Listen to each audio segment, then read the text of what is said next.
when I first heard, I was like, oh, they announced a Blair Witch movie at Comic-Con. I was like, oh, that sounds dumb. And then I realized it was Adam Wingard, and it was like the secret title. I was like, okay, yeah, this is fine. It was and I don't know if you guys were there, but the way they did the switch at the theater. They just changed the logos around. It was like I wasn't there, but apparently the whole staff was in Woods t-shirts. Every single poster, thing had a Woods poster. The marquee said the Woods on it, and then when everyone came out of the theater, everything had changed to Blair Witch. So every single poster. So as they were watching it, people were probably like, I mean, there has to be references to it in the movie. I didn't know when I sat down to see the movie what it was.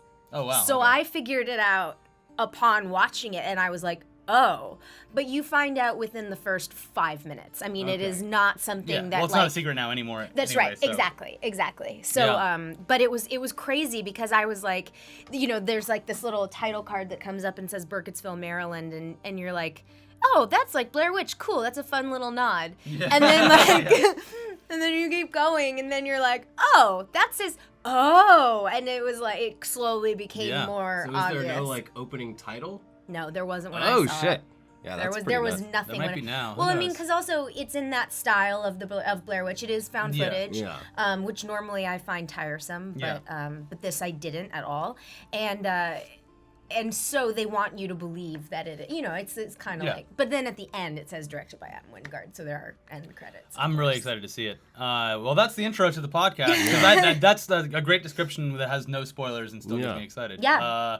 Clarke Wolfe is here. Are we rolling? Yeah, we're going. Oh boy, I'm sorry. Started somewhere. In the I would have leaned in. Hello. Yeah. Clarke, tell everyone what you do and why are you such an authority on horror movies? Oh well, because I watch a lot of them. I guess that's all it takes. But I do a bunch of different things. But I'm currently the host of a show called Collider Nightmares, which is a weekly panel style horror, science fiction, fantasy show on Collider.com or Collider Video. So I do that, and I'm a correspondent for Nerdist.com and a bunch of other outlets. So, and I've loved, I've been a fan of movies since I was little, but I've loved being scared since I was little as well. However, as I got older, like I would actually get scared, and I still get scared even to this day. So I would get too scared. And then once I got into high school, I like not be able to sleep or not be, when I was a 5-year-old, this was so crazy, but I had a babysitter show me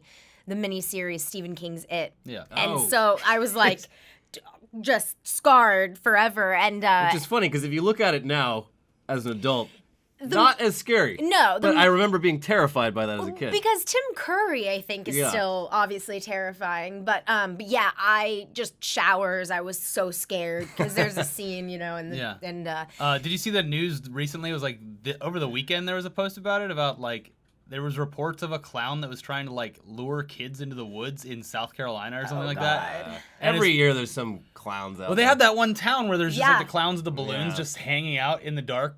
It's cool. And most of the time, they're there to just basically freak people out. Yeah. Like, they're not... But they're harmless. They're harmless. They're just trying to scare you from afar, which I guess is very different than trying to lure children into the woods, which is... a thin line. That's, exactly. The line is murder. Exactly. It's great viral marketing for the new It, though. Seriously. If that's probably what it is. So what would you say is the horror movie that scared you the most as a child? Well, when I was 12, I was at a sleepover, and we watched Carrie, which didn't scare me so much, but it definitely was like, ugh, this is upsetting. Yeah. And then it was The Exorcist. Yeah. And The Exorcist, when I was a kid, even now, I love the movie now as a drama, but when I was a kid, that movie just scared me. I saw that way too young. Yeah, that's my all-time scariest, seeing it as a kid. And then I saw it, they did... I believe it was the 25th anniversary. They re-released it into theaters. Yeah. I could be getting it wrong which anniversary it was, but I remember I was about 14 or 15, something like that. And I was like, this is going to be great. Like, this movie scared the shit out of me as a kid. They put some scenes the version in, some you never deleted saw. scenes. And I was like, this is going to be like a moment. And I'm sure that out here it was, but I was in Florida. And I was like, there's gonna be so many people there. And I went and I got a ticket. I was one of 2 people in the entire theater, but that also added to the fact that it was extra creepy, horrifying. Yeah, I was like just buried in my seat the entire time, just like the face flashing in the attic is one of the most horrifying scenes I've ever seen. All the sound on that. That's what I was about to say. The sound design. In a theater, my sound design teacher in college, he had like some of the original like tracks in like a Pro Tools session. He was just like showing us. There was like all these sounds like hidden like way below like your hearing threshold of like animals and like screams and shit. It was like all this. It won sort an of Oscar subconscious for shit. sound design.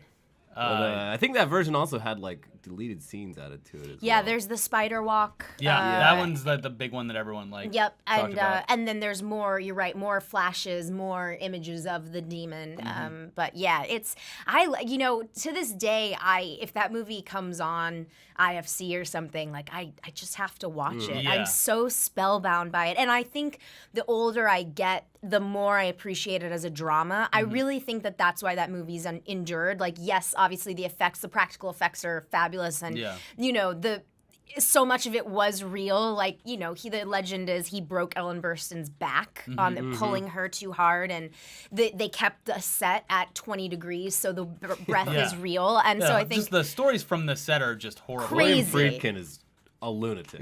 But that's why I love him. I love him so. But yeah, so anyway, art needs sacrifice. Damn it. So I think like that's the getting that out of the way, like the scariest thing is probably great. But like I really want to talk like since we've done this kind of like every year where we like update like what we think our favorite horror movies are, and getting an outside opinion is going to be awesome on this. But we just saw Don't Breathe in theaters, and so this is going to go up I think like in like end of September, beginning of October, so it's been out for a long time now. But I want to talk about Don't Breathe because that was one of the best horror movies I've seen in years in theaters. I agree. Yeah. I think it's so good, and it works as a thriller. I think it's scary as hell, I think, but it works really well as a thriller. Yeah, it's almost not even. I mean, horror has such a broad definition, but yeah, it was much more about suspense and claustrophobia. Yeah, I just really being liked, in a situation where you're fucked. And it's a good balance because there's not a lot of movies where you're not going to get jump scares anymore, but this one had a great balance of just feeling dread the entire time. And also it was a really it was an odd feeling to realize that they're both kind of getting what they deserve. Yes. Everyone. No one is really likable. Yeah. Which I think is good. I think that adds for real tension when you don't really know whose side you're on. You think you know, but then you find out more and more and more. Well, after the one scene, I kind of was like, "Wow, this guy's probably an asshole." Yeah, screw this guy. He sucks. I don't feel as bad for him anymore. But yeah, I think, and I also think Drip. that awful, so terrible. I also think though that everything in that movie is earned, which I think is something that's unique and special about movies now. Yeah. Every jump scare, every twist, every turn is thoughtful, earned filmmaking. You are learning about the house, you see the house, you're learning about the people, you see the people, and then it all comes together. And so much of it, if not all of it, I'd have to go back and watch it again, but so much of it is called back in such a smart way. That Steadicam shot early on in the home invasion where they just show you the entire house and somehow go under the bed and come back up. It gives you like such a good idea of the layout of the house, so that like later on you actually know where people are in relation to each other. Yeah, you have a good idea of how things are happening. But there was one scene, and I don't want to spoil it because it's still kind of new as this airs. But there's one scene where it wasn't like it wasn't a jump scare. It was like the anti-version of that. It was something gets built up and then doesn't happen, and then built up again and then doesn't happen. And then like a third time, it's when he falls out of the house. The glass. Yeah, and it's just like. How many times are you gonna like the anticipation on that one was like ratcheted up so high. It was just beautifully done, and like everything looked cool in it. It was really well shot, and I don't know. It was just like it was such a breath of fresh air, and like it was so weird that I hadn't even heard about it. We did a podcast last week with Christian from the Schmoes, and which we'll get into that because you're like a huge hit on the Schmoes. The drama that has gone down with you recently on the show is incredible. Oh my god! But he was like, "Yeah, Don't Breathe," and it's from the director of the Evil Dead remake, and I was like, I loved the Evil Dead remake. Nice. So yeah. Yeah, Fede is quickly, I think, becoming. It's funny. We did a review of this movie on the Collider video, the Nightmares panel did, and somebody said Fede is almost like the new James Wan. Like, you're just watching him get better and better and better, and yet the movies they make are totally different. Yeah. But the comparison, I think, makes a lot of sense because you're watching somebody get substantially better with each film, and they're working in small budgets, but they're working smart, and they're working with talent that they can rely on, and I think that they're really people to keep your eyes on. And Fede, I did interview him, not for Don't Breathe, but it was at the LA Film Festival, and I asked him, like, do you feel like you learned a lot between your first movie and your second movie? And he was like, oh my God. Yeah. And this was before I had seen Don't Breathe, and I feel like it was so obvious. And granted, when you're making a remake or a reimagining, you have pressures. You have studio pressures. You have to hit certain marks, and so it's not 100% your own. But I feel you're also like with the fan reaction, you're gauging it as you're making it, whether or not you're appeasing. Baggage. Right. I think he did a great job on that movie too, because we were talking about this the other night, is he didn't try to just remake Evil Dead with like Ash and all the. There's like a couple of touchstones that he hits, and that's all that needs to be done. And then it was just, at that point, it was just a gore fest by the end of it. And I was just like, this is fucking awesome. It is impressive. I mean, he had a lot more scares in his like arsenal for that one. Yeah. This one, it takes place, there's nothing supernatural. The villain's a human being who is fucking blind. It's like, how do you make a blind man scary? Yeah. So he has so much less to work with in this one. And how great is Stephen Lang, oh the my blind God. man? Like, whoa. Yeah, what he's a performance. Scary grandpa the whole time. And he's jacked. Yeah. Like, I was like, dude, I'm probably half your age, and I am in nowhere near as good a shape. My hat was off to him. Yeah, him and, what's his name? The guy from Whiplash. Commissioner Gordon, J.K. Simmons. J.K. Simmons, he's ripped now. Yeah, he looks like a mutant. Yeah. It makes me hopefully happy if... Well, when you're older, you feel less pain, so it's easier to work out. Rip your muscles all day. Was it completely refuted that he's not going to play Cable? Because if he does, he's got the body for it. I think it's still way up in the air. Everybody keeps calling him Cable. Yeah. So, and I think he likes that. Oh, he definitely did. He was like, I want to be in the running. Yeah. So, I don't know. I loved that movie. I think for this year.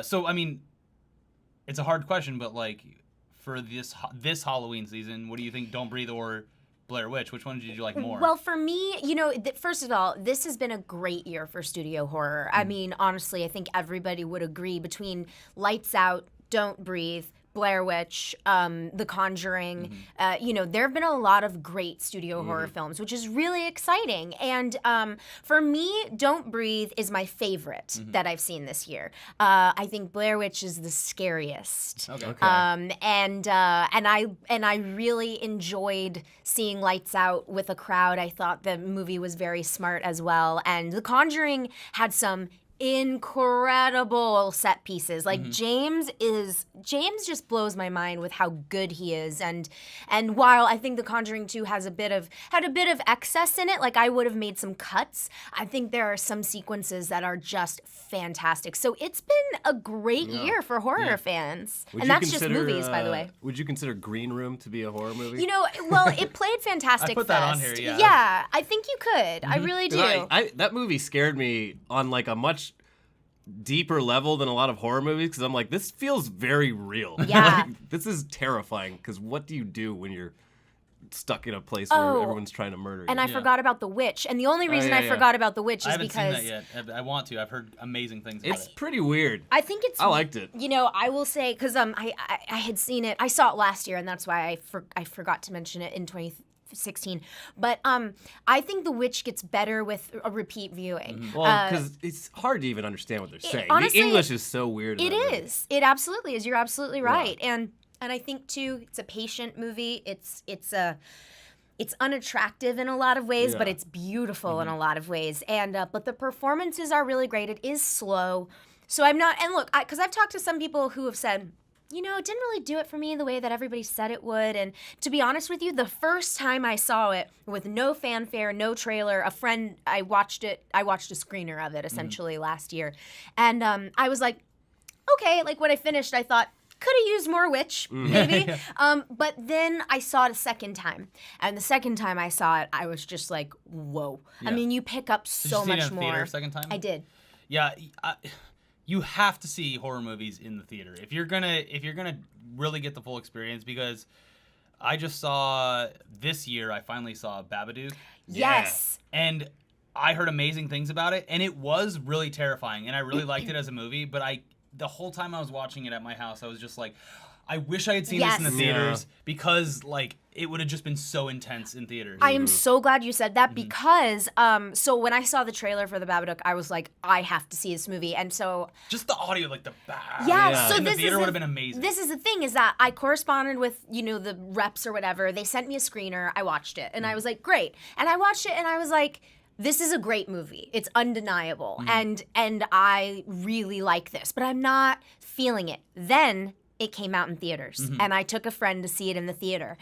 I mean, and I was even at the silent movie theater, the Cinespia. yeah, or no, it's Cinefamily. Cinefamily. Yeah. So it's not even the state of the art, whatever, but the sound design. It is a haunted theater too. I mean, and then there's that. Adds to it. Sure, Yeah. but to your point, I couldn't agree with you more. Yeah. It changed everything seeing it in the theater, and that movie got under my skin in a way upon second viewing where I was just like, wow. Yeah, that one. I feel like the last like 2 or 3 years have That been movie is really good for like innovative kind of like thinking outside the box horror. And that one, I didn't know what to expect going into it at all. It was like, oh, like they're being haunted or something. But it's visual birth control. That movie. It really is. You'll never want to have kids. I loved how like you're more scared of her by the end Yeah. than whatever the Babadook is, because the acting performance in that movie, she like, Essie loses her Davis. fucking mind. Oh Yeah. my God, she was on Game of Thrones this season. Yeah. She was excellent on Game of Thrones as well. She's fabulous. I'm such a fan of hers. Yeah, it was a good. It's one of those things I wish I would have seen it in theaters, and I think we have a specific advantage here in LA that when Halloween does come around, they do put movies back into theaters. Yeah, here. Shining's gonna be screening somewhere. I think the Egyptian. I do love that. But a lot of people don't have that advantage, and that kind of sucks. Yeah. But I think it's becoming more of a thing, though, because even when I was home in Florida last Christmas, like they were doing, like there was some theaters that were like, oh, we're gonna play such and such Christmas movie, and I'm assuming they do it for Halloween. Fathom as well. Events is on that pretty hard these days, like around. It's a every smart holiday. thing, because it's like movies shouldn't be one and done. Yeah. You should not just only be able to watch them on your home TV or whatever. Like, there should be some kind of like constant schedule of a classic movie at some point, because aside from horror, you should be able to go see classics in the theater the way that people originally saw them. I agree. Yeah. Absolutely. So to go off of that, every Halloween, what are like 5 movies you have to watch go-tos. in October? Yeah. Oh man. Well, or something that like Exorcist, where you see it on TV and you'll always have to watch it. Well, one that I watch pretty much once a year is a really kooky one, Drag Me to Hell, which is a Sam Raimi movie. That movie didn't quite perform when it was released in theaters, but I saw it opening night. Packed theater, packed house, which I think is the way to see that movie, because it's like a fun house ride. Yeah, movie's there's insane. There's a lot of comedy bits in it too. There really and is. some serious gross out Well, moments. it's like early Sam Raimi, where it's like so disgusting that it's almost slapstick. comically like absurd. Yeah. I love that one. I love that one at Halloween time. That's one of my favorites. Exorcist is one of my favorites. Drag Me to Hell, like it was funny because it came at a time, like Sam Raimi is a fantastic horror director, but it came right after Spider-Man, after Spider-Man, and it's like a lot of people, at least like the massive appeal of people, like I don't think they would be like, oh, that's the guy that did Evil Dead and Army of Darkness. It's going to be a kooky kind of horror movie. And it did enough of just being a great horror movie, but there was so much slapsticky stuff in that where I was just like, I love this, but I know that people aren't going to get it. That's the thing, is I think people had like a weird expectation, or definitely, you're right. They maybe thought they were getting more of a straight horror movie as opposed to Sam Raimi.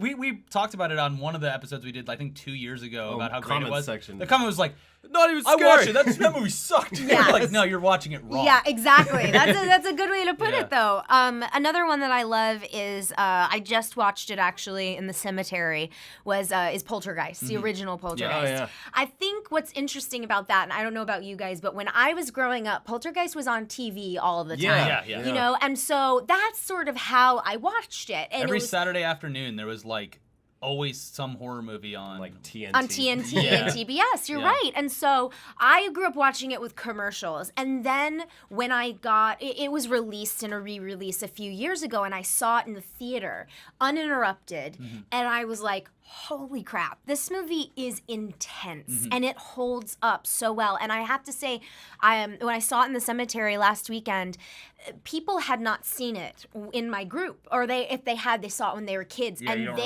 people were screaming, they were laughing. It still works so well. We should clarify too for people that don't live in Los Angeles that yes, there is there is a concert venue / movie venue during the summertime in an old cemetery in Hollywood. It's but you're not standing on graves, but you do have to walk through most of a cemetery to get there. And they project it on the mausoleum wall. It's and appropriate. They usually, if it's since it's like a lot of movies are made here, they usually tell you who in the movie is buried in the cemetery. Oh. So like I forget what I saw there. It was like not Singing in the Rain, but it was something else. Maybe like Invasion of the Body Snatchers. I saw that there, and they were like, "Yes, so and so is like buried like right over there." And it's just like, "Oh, cool." Sure, why not? I always stop by Mel Blanc's grave, and it always has like little Looney Tunes on it, and it says "That's all, folks" on it. It's like the most heartbreaking thing ever. It's a really good one. Johnny Ramone is kind of over there too. Come to Los Angeles and see movies in our cemetery. Only in the summer though. Yeah, right? They keep extending it. Well, the Masonic Lodge or whatever the indoor one's open all year. Yeah, and they do, in October, they do screenings in the outdoor cemetery. Okay. It's just freezing. Well, that's still technically summer. Yeah. Global warming has extended the summer movie season. Yeah, that's fair. Yeah. That's fair. Last Halloween, it was like 85 out. I was like, this sucks. Yeah. This feels wrong. Doesn't feel right at all. Yeah, so, I mean, you can keep talking about more that you like, but in the last, obviously, my greatest of all time, Exorcist, The Shining, which people today kind of don't. I think it's like as horror. It's not the same horror genre that you're used to. Well, this is the thing, though. For me, the horror movies that I like the most are the ones that aren't just like straight up just scary. It's more like unsettling or like leaves an impression on you afterwards. Like, did you see Under the Skin? I haven't watched that one yet. Yeah, that was like 3 years ago, but it's pretty much like an art house horror film. Yeah. Nothing like truly scary happens in it. A few things do, but it's mostly just like really kind of like haunting. Yeah. And you just feel gross. That's what's good about like going back to the seeing these in theaters things is when something like The Shining comes back to theaters for like a night or whatever.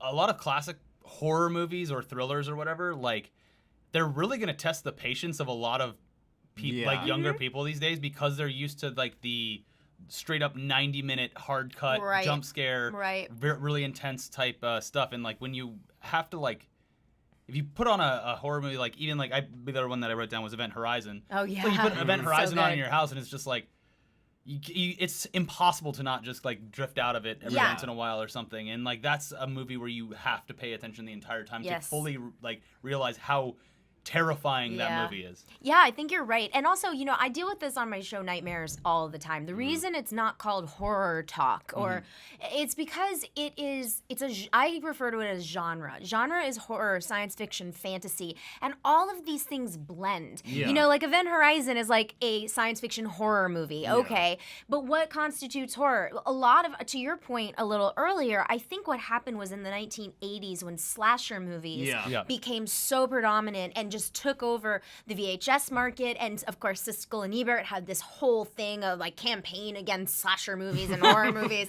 It was people associate that with horror. They think that's all it is, and so sort of one of my professional missions is not to redefine horror, but to just make people realize like The Walking Dead is the biggest show on television. And you don't like horror movies? Yes, you do. You know what I mean? You may not like slasher movies. And to be honest with you, I don't really like slasher movies, and I'm a huge horror fan. I think it's been done to death. I love the original Halloween though. It's different for everybody, is my point. But I do think you're right, and I think that like redefining that and sort of like broadening what we expect from a genre film is important. Yeah, I think the biggest glaring example to point to recently is last year's Crimson Peak, where Yes. it's like That was labeled as marketed. a horror movie and marketed as a horror movie, and it was not. It was a gothic romance, Yeah. and I loved it, but I also knew what I was going to see. Guillermo's in like his own category that is kind of And like, Pan's Labyrinth is a fucking horror movie to me. Totally. It's terrifying. It is, But it's a it's- fairy tale it's as well. fantasy Exactly, and like historical. Yeah, he does his own thing that like you can't really put in one box where it has scary elements, but also. But I think the marketing is a really valid comment to make because with Crimson Peak, which I actually would argue gets better upon second viewing. It's a beautiful movie. It is, and I first of all, I really loved it the first time I saw it, but the second time I saw it, I appreciated all of the weird like giallo things, like all the weird like bloody artistic, that whole stuff. But I heard that a lot with The Witch as well. Like that's not a horror movie, and it's like, well, but wait a second, or that wasn't scary, and it's like, but what scares you is not the same. Exactly, yeah. And so I think it's a very interesting conversation to have when these studios are trying to. They're trying to promote things, they're trying to do it in the simplest way possible without, and sometimes simultaneously giving things away, which is detrimental to a thrilling experience. And so, it's just, it's complicated, but it's good to bring that up. I'm glad you did. So going back to the slasher thing, and the topic I want to get into now is terrible. Yes. So bad they're good horror movies. And there's some that are obviously self-aware. Like I put Leprechaun in here. Leprechaun is one of my favorite series. Leprechaun started off somewhat serious. I mean, he wasn't rapping in the first Leprechaun. Sure, he wasn't rapping in it, but he was like fucking driving a little car around and like jumping on a pogo stick. Yeah, okay. Yeah. Okay. He's like, but it did go much further. They kill him by slingshotting a 4-leaf clover into his throat or something, oh my God, I believe. That's so funny. Yeah, but then there's movies like, the other one I put down was Maximum Overdrive, which was supposed to be a fucking scary movie and is the most ridiculous thing you've ever seen. Insane, yeah. And didn't someone actually die or got maimed on that and like sued? Somebody did die. It was on Steven that set. Spielberg's directorial debut. Not Steven Spielberg. Stephen King's directorial debut. And his final film. And his last one. First and last. Yeah. It would have been great if it was Steven Spielberg's Maximum Overdrive. Oh God, that would. He is so on board with producing horror movies, and he hasn't made a true, tried and true horror movie. I mean, a lot of people think Jaws is consider Jaws a horror movie, which I wouldn't disagree with. But it is. But I want him to actually make one. He's producing all of these things, and he hasn't gone behind the camera in that way. But maybe Ready Player One will have some more horror elements. Maybe if we're lucky. Well, that's also. It is the book is kind of a thriller. I mean, you're on the run the entire time. That's true. He does suspense really well. Yeah. Definitely. What was it? Super 8 I thought was really great when I saw it. That was J.J. Abrams, right? Yeah, but he produced it. Okay. But Close Encounters has a lot of I think it was like an homage kind of thing. Maybe, I don't know if he actually was involved. But I love awesomely bad horror movies. Yeah. And one that people talk about a lot is that I couldn't agree with more is Sleepaway Camp. Okay. I don't think I've even seen it. Okay. I've listened to a lot of podcasts about it, but I've never actually seen it. Let we me should just see say, this now, then. Yes, let me say for your viewers and listeners. I know the ending, though. If you don't know the ending, do not look it up. Yeah. Just go in completely blind.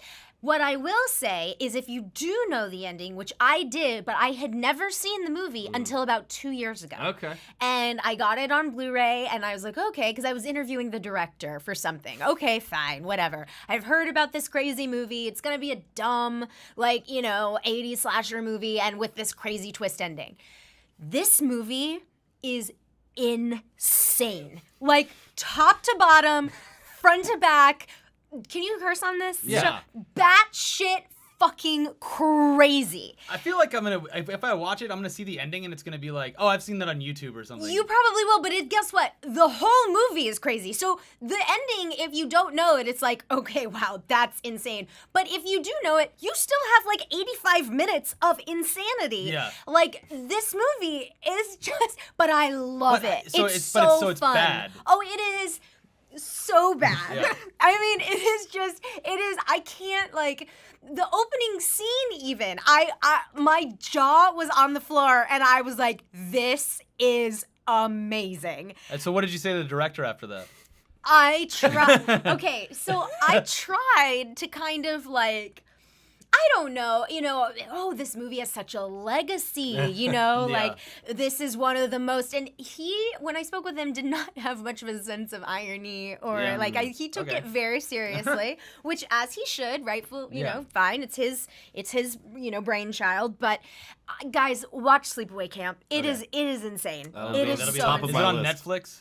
I don't think so. But I'm sure Amazon, you could. $5. I'm sure you could rent it online somewhere because it did. Scream Factory did just put out a Blu-ray, so all right, it's fully restored. Fully, just like God intended. Have you done the? I think Nerdist does a show like this, and like we've been talking about doing it, but there's this like thing where you can watch Netflix live with viewers. Yes, like a Twitch or something like that. Yeah, you film yourself. You log into Netflix, but then everyone can watch it at the same. Yeah, it syncs everyone. Oh, cool! And they can chat. I've never done that. I want to do that with like a horror movie or something. Yeah. That would be. They are very fun. I was just writing down so I didn't forget. And not in the awesomely bad category, in the you have to watch it Halloween category, Trick or Treat. Okay. Mike Dougherty's Trick or Treat is a movie that has a really fascinating history too, but it was Bryan Singer's production company. It cost like $30-something million. I mean, it was an expensive movie considering. When did it come out? So this is the thing. It was done for like years. It was made in the early 2000s. And then it basically got a straight to DVD like dumped release in 2007. This movie has, first of all, an incredible cast. It's considered to be one of the greatest anthology movies ever, and it looks like $1 million. I mean, you've never seen Halloween like this, and it's scary and it's funny and it's mean. Definitely have to watch Trick or Treat, like why did for it get sure. shelved? Because it was a studio changeover. So basically, it was I believe it was a Legendary film. And I think there was a changing of the guard, and so the movie just sat. Yeah. And also it was, by the way, a real R-rated mainstream horror movie where kids get killed. It's brutal. Good. You deal with, you're dealing with the supernatural. You're dealing with slasher elements and everything in between. And by the way, it's high concept. I mean, it is an anthology where it all wraps around, but it takes place in the same world on the same night. Yep. Okay. Yep. The same town, like basically. That. As Halloween. It's on Halloween night, yeah. All the stories are one. Yeah, on Halloween night. Yeah. That's right. So highly recommend Trick or Treat. You've gotta watch it. Yeah. All right. So I should like write it down. Sleepaway Camp. Sleepaway Camp for sure for awesomely bad. Trick or Treat for awesomely good. Yeah. I had like two that I wanted to that really like stuck out for me in the past, I guess 10 or 15 years now. House of a Thousand Corpses and Devil's Rejects, I loved. I saw them both in theaters, and it was before Rob Zombie made like the Halloween remake. I really didn't like. I never saw Lords of Salem, but like House of a Thousand Corpses was so fun to me. Yeah. Like the visual aspect of it, I really really liked. And then Devil's Rejects, I just thought was the most evil movie. Yeah, it's fucking just unashamedly. It's very gnarly. Yeah. Where he like You're asks like, him am I to pray supposed to like these people? Yeah, when he asks him to like pray to God before he kills him. Like cuts off a guy's face and wears it like it's that was one of the most evil movies I've ever seen. But yeah, House of a Thousand Corpses I always like bringing up because it's like a fun movie visually. Well, he gets horror. Yeah, and it feels like exploitation in a way, in a good in the film sense of the word, in the cinematic sense of the word, and it's also his first feature. So you're seeing a young filmmaker. When I say young, I mean like he hadn't made a feature. He had directed music videos before, but you're seeing a young feature filmmaker really cutting their teeth, but also this maniacal sensibility and a real respect for cinema and a great eye. Like Rob Zombie, I wish he would direct a movie that he didn't write because I feel like he has such an incredible visual style. I do think that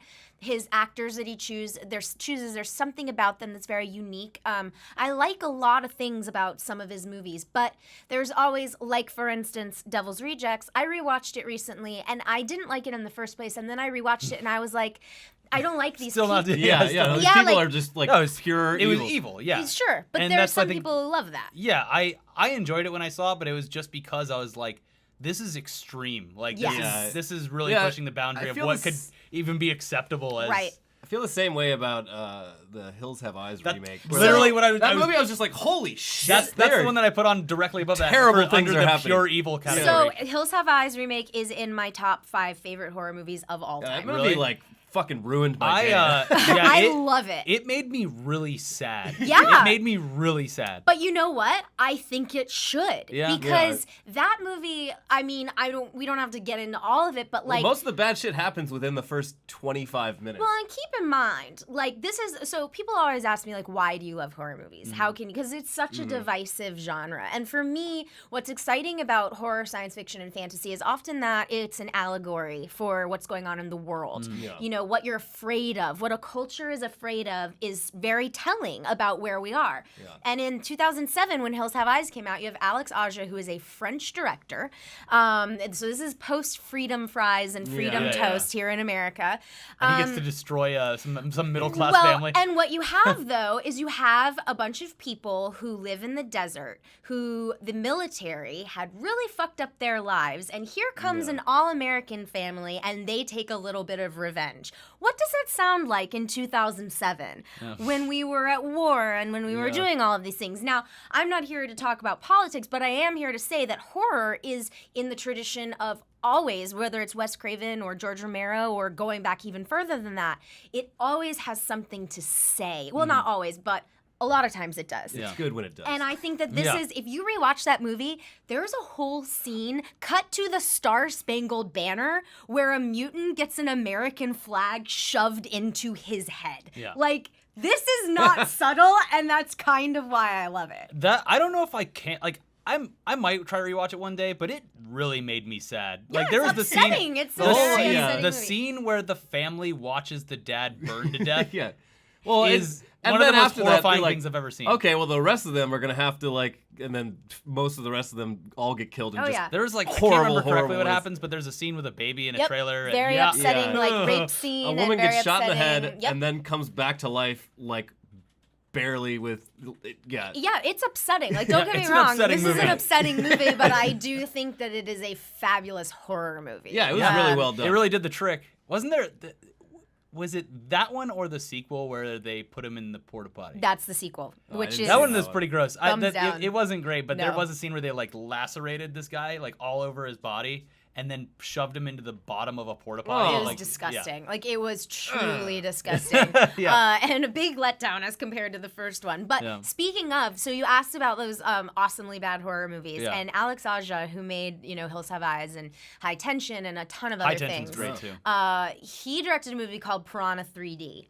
Now he directed that. He directed Now not 3 Double D, which is the sequel. The first 3D. one, the water park. I love Piranha so much because I don't think it's bad on purpose. I think everybody knows exactly what they're doing.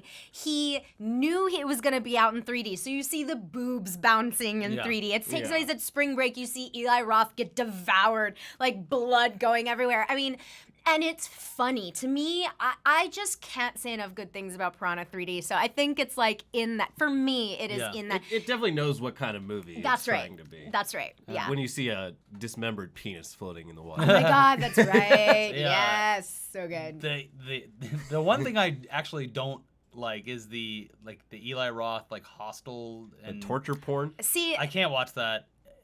I watched a couple movies that were like that and I was just like, this isn't scary to me. It's just fucking gross. Yeah, I think that's fair. I mean, I will, for another day, if you ever want to have me back on, we can unpack the term torture porn because that makes me furious. I hate the term torture porn because I think it's really disrespectful to horror. And porn. And porn, for that matter. Porn is supposed to be happy.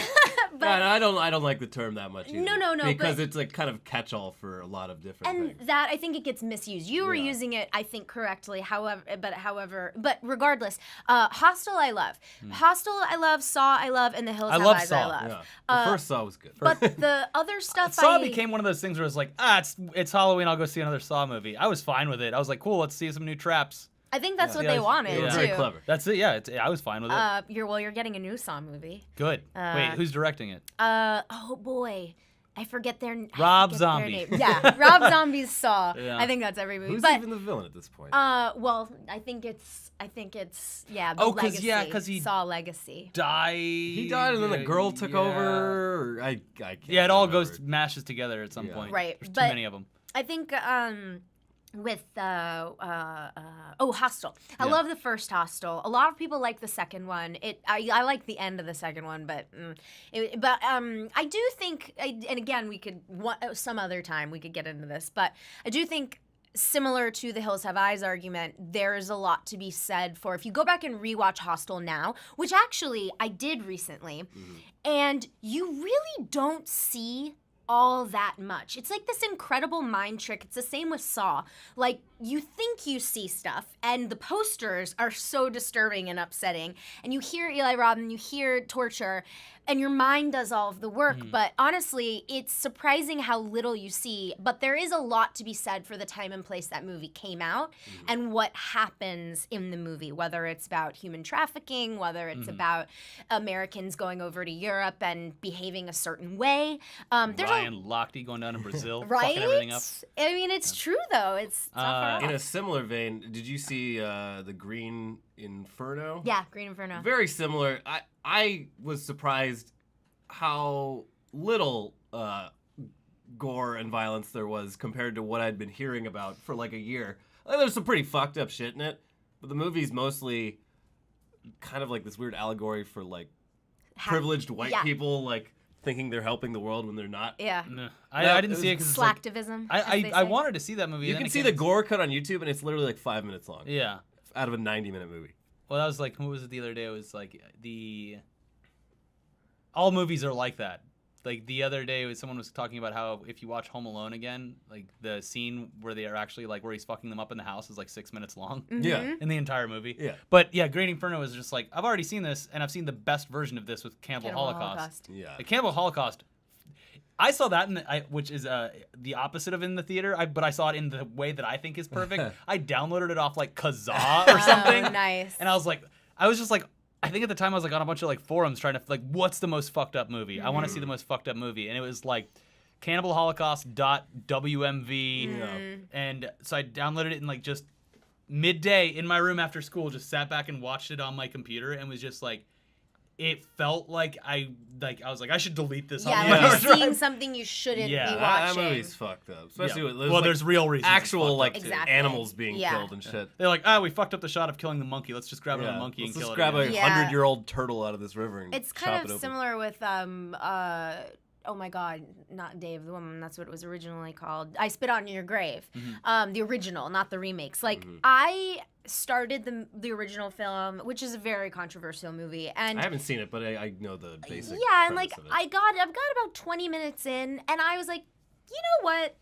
I think I'm good. And like nothing had even really happened yet, but I just found myself in a situation where I was like, this feels a little too real. Just watching this girl walk around felt too real to me. And also I was like, I know where this is going. I don't feel like I need to subject myself to that. So I'm all set. Yeah. And it wasn't like out of protest. It was just there are some things that as a viewer and as a fan, I just go, you know what, I'm good for right now. Yeah. Like Cannibal Holocaust, whenever I like want to get feeling really unsettled, I'll just play the theme music, because the theme music, not to say the word triggered, but it like when I hear the theme music to Cannibal Holocaust, I'm like, fuck. Yeah. Like shit's about to get That's literally real the sad. definition of triggered, though. Yeah, I know.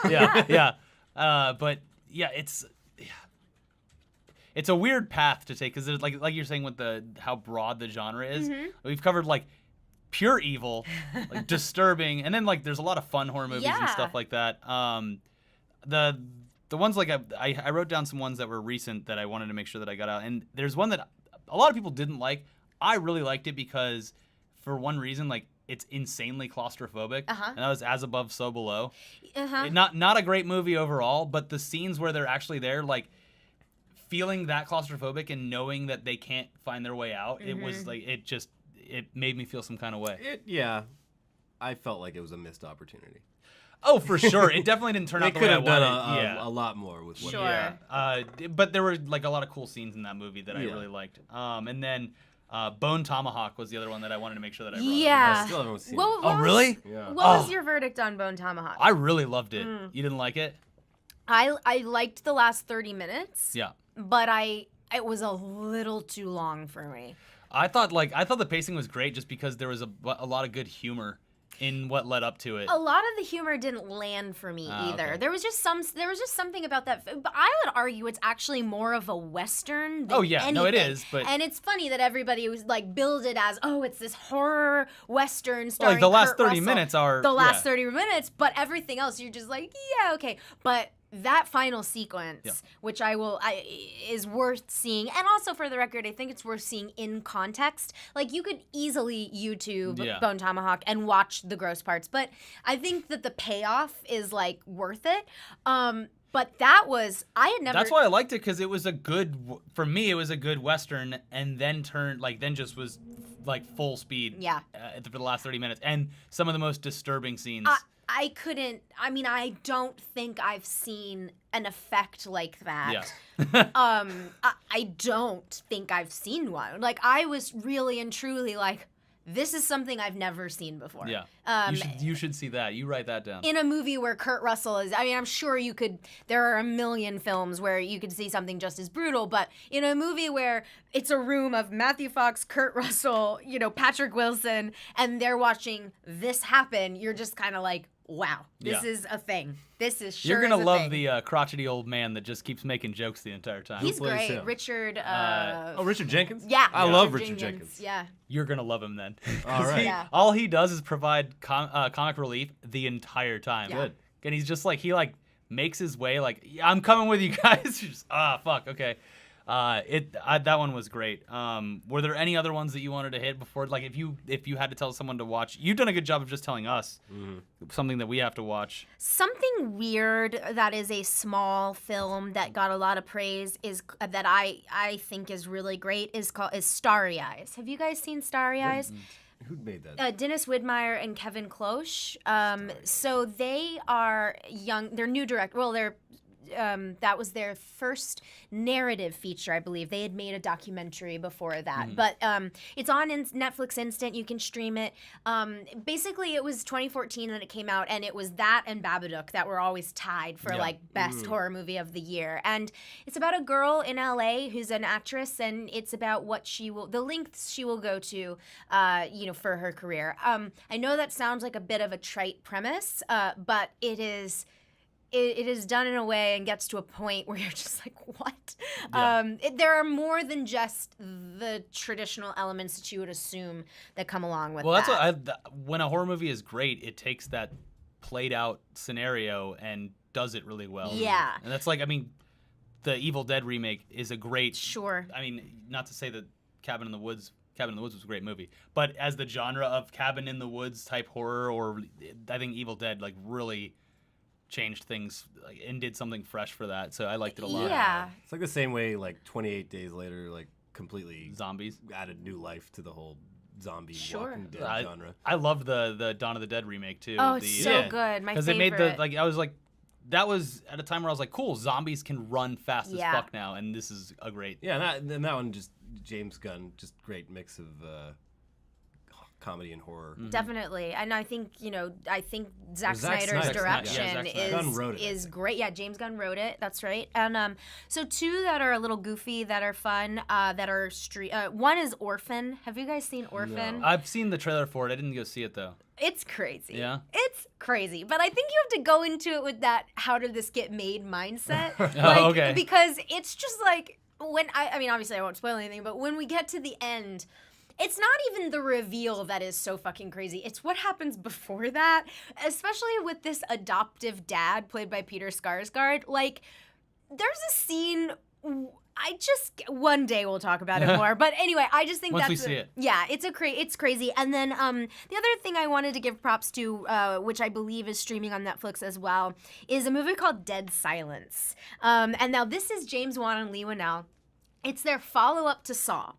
And it's basically okay. So when I saw this movie for the first time, I was like, "This is awful." It's like a puppet, right? A ventriloquist puppet. It's a ventriloquist and it's like puppet. the cover is like him. Yes, that's right. That's... Now this movie, I rewatched it a couple of months ago, and I was like, "This is awesome." It's just like crazy B movie, you know, and it's kind of scary in some parts, but it's also ridiculous in some parts. And if you're interested in this kind of thing, Lee wrote this great blog entry called Dead Silence, the making of Dead Silence. And it's basically about how Hollywood scoops you up once you have a hit and says, do whatever you want. And he talks about how a probably not good movie like Dead Silence can get made. And it's fascinating. But also, I do enjoy the film. I think it looks cool. I think it's weird. I think it's quirky. And... oh my gosh, one more thing. Sorry. I can go on about this forever. But Insidious Chapter 2. Have you guys seen Insidious Chapter 2? No. Okay, you guys. This is great. I thought that I saw a lot of horror movies. And like, you've done a great job at naming specifically the ones I haven't seen. Well, here's which is the great. thing. So because now it gives me stuff to watch too. I love James and Lee together because they're insane. Like they're crazy together. And yes, I know James makes these like great classic movies now. Like the first Conjuring, I think, is a masterpiece.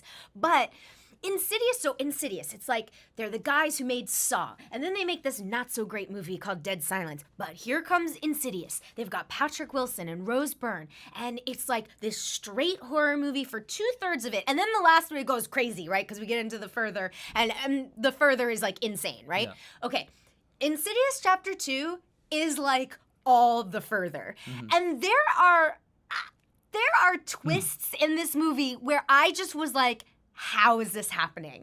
This is crazy. I can't. Patrick Wilson goes like full Jack Torrance Shining crazy. And then like there's a reveal about who the bad guy is, and you find out, and it's the woman in black from the first movie, and you go, okay, and then you find out about the woman in black, and you're like, what the fuck is going on? And the fact that this is like a mainstream movie that was #1 at the box office, that like people went and saw, you're just like, what is this? So for me, I love Insidious Chapter 2. Some people really did not like it. I think because it was so crazy. But I give it a big thumbs up. Good. I love it. All right. I've now got my own list for this. What did you have on your list that we didn't cover? Let's see. You're Next. Oh, yeah. Adam Wingard, director of the new Blair Witch, his watch, first movie. Watch that. Home invasion, non-supernatural horror thriller. Has a final girl in it. Has a sort of Home Alone ending. Yeah, it does. It sure does. Yeah, I loved her little. Well, I'm not gonna spoil it, but yeah, she does some Home Alone shit. Alien from 1979. Classic. A horror film that started a sci-fi series, which is a weird thing. Totally smart. But the first one's definitely a horror movie. Yep. Yeah. And Haunted House in Space. Still scares me every time I see it because I don't see it that often. I forget what happens. Yeah.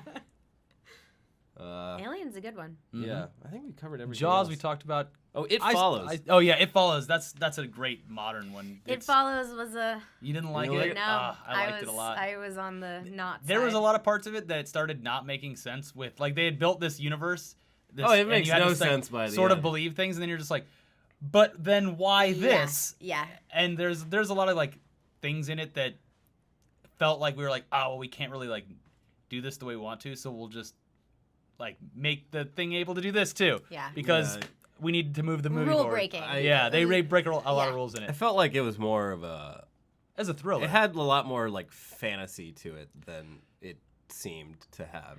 Yeah, I mean, I really liked it. I thought the constant sense of like the dread of like thinking that you're gonna see, like in every scene there's something that you need to be looking out for. That is that was a great tool to like make it so you're intently watching. Yeah. Because it fucking sucks to be nervous the entire movie. Sure. Like you're just like, I'm gonna see something in every scene, and if I don't, I'm gonna be like, where the fuck was it? Or I don't know. It was a lot of fun, and friend of the show, Micah Monroe, got on the podcast with us during that. She's so good in The Guest. Oh yeah. I wrote that down, even though it's a thriller. Yeah, so, but The Guest is such a weird movie. Watch it, but it takes place at Halloween, so it works. Yeah, watch The Guest. Right. Watch it. The Guest, that movie. And that's Adam That's Wingard definitely as well. a movie Yes, to it go is. into with no knowledge of what it's Don't about. look it up. Don't even watch the trailer. It just Agree. takes such a fucking weird turn like halfway through it. Agree. Yeah. It's a great movie.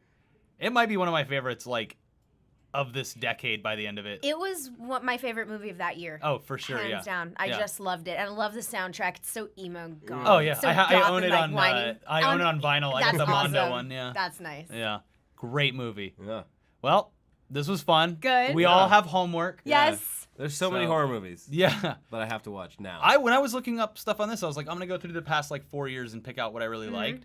And I was like, there are so many fucking horror movies every year. It's There's crazy. a lot of like older stuff. Like I've never gotten into the Giallo, Like Italian Argento stuff. and all of that. Suspiria. Those are harder for me as well. Yeah. I think they're hard for me though because of the sound, all the dubbing. Yeah. Like they just don't even bother recording sound. It's fine. We're just gonna dub over it Figure it anyway, out. and I'm Figure it out like, later. it very much takes me out of it, so it's Yeah. hard for me to get into those. Well, awesome. Yeah. I'm going to go look up what they're playing in theaters here like, right now. It's going to be great. All right. Thank you guys so Thank you much for having me. This was so Tell people fun. where they can find you and your Twitters and all that stuff. Yes, so I'm at Clarke Wolfe, Clarke with an E, Wolf with an E on the internet, and you can find me on Collider Nightmares every Tuesday at 5 p.m. Please watch it. We love doing our show, and so we want to get It's more. live and you can watch it later, right? Yeah, so it's live to tape, so Yeah. it'll premiere at 5 p.m. on Tuesdays every Sweet. day, every Tuesday. Awesome. Great. Thank Thanks for you joining guys us. so much. Yep. This is great. Yay. Yeah.